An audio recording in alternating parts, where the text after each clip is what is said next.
everyone. It's Brent from BC Dubs. Let's talk some college football. First and foremost, I want to give a big shout out to my Auburn Tigers who handled the Baylor Bears yesterday. Everybody out here talking about today says the defense looks horrible.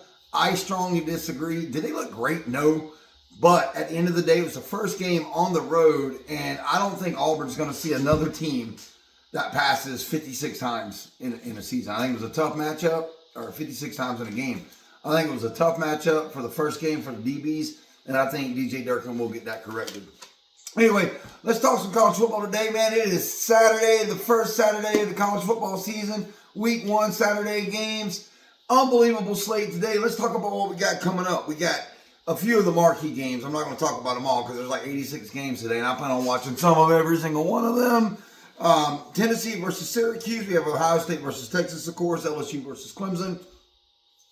Alabama, Florida State, and one that I kind of got my eye on, which is kind of out there and outliers, UCLA versus Utah. Kind of curious to see what Utah looks like this year. Because kind of nobody's talking about them. I kind of want to see what they look like. Some spreads, we got Tennessee minus 13.5, Ohio State minus 1.5. We got Clemson favorite at minus 4.5 against LSU. Alabama at minus 14.5 in Tallahassee. So let's talk about some of these. I want to go my bets today. I'm taking Alabama at minus 13.5, Clemson at minus 3.5. I got South Carolina at minus 7.5, and I got Notre Dame playing against Miami at minus 2.5. Also, I have Tennessee to win. These are my non-spread bets. I have Tennessee to win, Ohio State to win, and LSU to win. That's what I think is going to happen today. Bet responsibly. Bet how you think your teams are going to do. Don't take my advice for it because, man, I can't win at all. Last night, I had Auburn to win and the over. That hit. And I don't know how many people had that, but I did say in my prediction video that I thought the game was going to be 33-27 Auburn. And I also had Georgia Tech to win and the over of that game. The over was 50.5. The final score was 27-20. So I was 5 points away from winning a parlay last night. Of course, I lost it because, it's college football, man. But anyway, Tennessee versus Syracuse. Talk about that game a minute. We're breaking into both teams are breaking in 2 new quarterbacks. Neutral site game in Atlanta. I like Tennessee in this game, and I like Tennessee to cover. Ohio State versus Texas. All this talk about Arch Manning, and no fault to Arch Manning, but I'm so sick of hearing about it. He's the second coming of whatever. He's not Peyton Manning, and he's not Eli Manning yet. And like I said, it's not his fault. He's not the one, putting all these accolades on his back. Everybody else is, but everybody is drinking the Kool-Aid on this guy like he's the greatest thing since Tim Tebow or Cam Newton. I mean, it remains to be seen. It remains to be seen. I know Ohio State has lost a lot of players on that defense, and they're bringing in a new defensive coordinator, but, they've also... Anybody think Ohio State doesn't have backup? That they didn't have backups, so they're just going to step right in that role? You don't think they recruited a high level? I think it's going to be a tough matchup at the shoe for Texas, and I think Ohio State wins that game. And I think Arch Manning gets a rude awakening into being the starter of college football. That's what I believe. LSU at Clemson. Battle of the quarterbacks. Nussmeier, Cade Klubnik. Who do I think is going to be the better quarterback in this game? I think Nussmeier is the better quarterback, but I think Clemson's defense and their defensive line is the strength of their team, and I think they get the job done. And at minus 4.5. And I just, to be perfectly honest, I don't trust LSU in season openers. I just don't. How could you bet LSU to win in a season opener when all they've done is lose for the last 5 years in season openers? Give me Clemson. Give me the minus 4.5. Alabama versus Florida State. I did take Alabama minus 4.5 in my bet, but I think this game's going to be a little closer than people think. Yes, I know Alabama's great, and they got great talent on that team, but you're breaking in a new quarterback down in Tallahassee. I think it's going to be a little tough for Ty Simpson, at least in the beginning. I think maybe he gets his legs underneath him, maybe halfway through the second quarter, especially if Alabama can run the ball in this game, which I don't think that,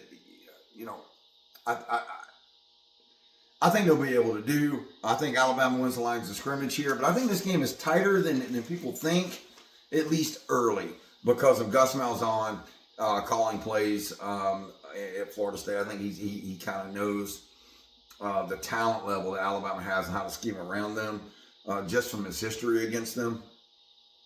UCLA and Utah, I didn't bet this game, but I like Utah in this game. They're also breaking in a new quarterback. All in all, it's going to be a great day at college football. I think Ohio State's defense is just too much. I don't think they fall off very much on offense at all whatsoever than where they were last year. And I think they take Texas there. It's going to be a great day at college football. Those are my thoughts on a few of the key games. Sorry it's not more in depth. But I'm going to be on YouTube throughout the day on shorts and everything else. So stay tuned throughout the day. Once again, War Eagle to my Auburn Tigers. That game meant everything. It was critical. And I said it in my video yesterday. It was absolutely critical that Auburn go into Waco and beat the Baylor Bears yesterday for the setup for the rest of their season. Not so much as, if you lose a game, your whole season's derailed. But I think it was going to be very hard for Auburn to hit their goals. And we don't know what they are. Their goal is 8 wins, 9 wins, 10 wins. I think your goal in the SEC is to always win the SEC. But it would have been very hard and a steep uphill battle if they'd have lost that game to Baylor. Because what you would have heard is, Hugh Freeze, his hot seat is hot. Jackson Arnold, it's just garbage. He can't do it. And what I hear today, I saw a lot of it's crazy to me that Auburn goes in and beats Baylor. And all I hear from a lot of, not all of them, a lot of my guys that locked on Auburn didn't do this, but I hear a lot of negativity coming out of the game. Like, have you not seen Auburn in the last 4 years? That game looked fantastic to me. Yes, did we get burned deep from blown coverages? Yeah, we did. There was a touchdown that Robertson threw over the top there, and it was just a busted coverage. There was another touchdown where the back went to the outside on a swing pass, another busted coverage. But, with all the going up and down the field between the 20s, we still held that offense, that air raid offense, to 24 points.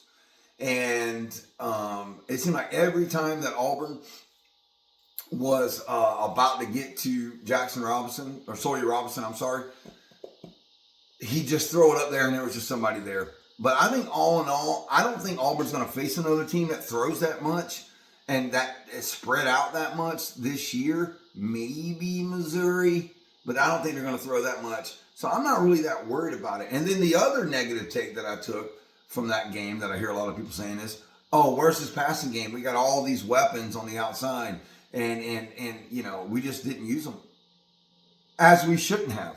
There was no need to use those receivers in anything but blocking schemes last night. When Jackson Arnold needed a third down conversion, he had to throw to get it. He got it. And that's all I care about. Did anybody get that with Peyton Thorne? If Peyton Thorne was a 3rd and 9 in this game against Baylor last night and you're an Auburn fan, did you sit back and say, we got this? No. You knew we weren't going to get, not only were we not going to get the 3rd down, there was a 50-50 shot every time Peyton Thorne released the ball that was going to be an interception or a sack. And you had no confidence, if you're being honest with yourself, that Auburn was going to convert a 3rd down. I thought Auburn was fairly efficient last night on 3rd down on offense. The defense will get corrected, and the passing game will come. There was no need for Hugh Freeze and Jackson Arnold to force the ball last night when Auburn was ripping off 6 yards a carry. A thing that I personally took away from the game last night and watching it was, yes, we got a lot of yards on the ground, but nobody to me other than Jackson Arnold himself looked like a dynamic running back. So, there was no bouncing it outside. It was kind of like there wasn't a lot of vision there. So going forward, I think you're going to need some dynamics at running back because you're not going to be, every team you're going to play is just not going to have a hole opened up in the middle that you can just hit the hole and take on a linebacker. It's not going to be that way. Sometimes you have to bounce it outside, do some spin moves. It's going to need some more dynamics there at running back. And that's what we're going to miss with Jacquez Hunter not being there unless we can get one of these younger guys, Robinson or somebody, to come on. Jeremiah Cobb does have some of that versatility, some of that bouncing outside. Obviously, Damari Alston's more up the middle. But that, if I had to take away any concern, and we rushed for 300 yards, so don't get me wrong, I'm not nitpicking, but I didn't see a lot of vision from the running backs. I think our offensive line was just so much better than Baylor's defensive line that they opened up holes, and our running backs were able just to run up the middle. So I think we're going to see a lot more Singleton used in the toss sweeps. It's been a long time since we've seen a guy that can do that.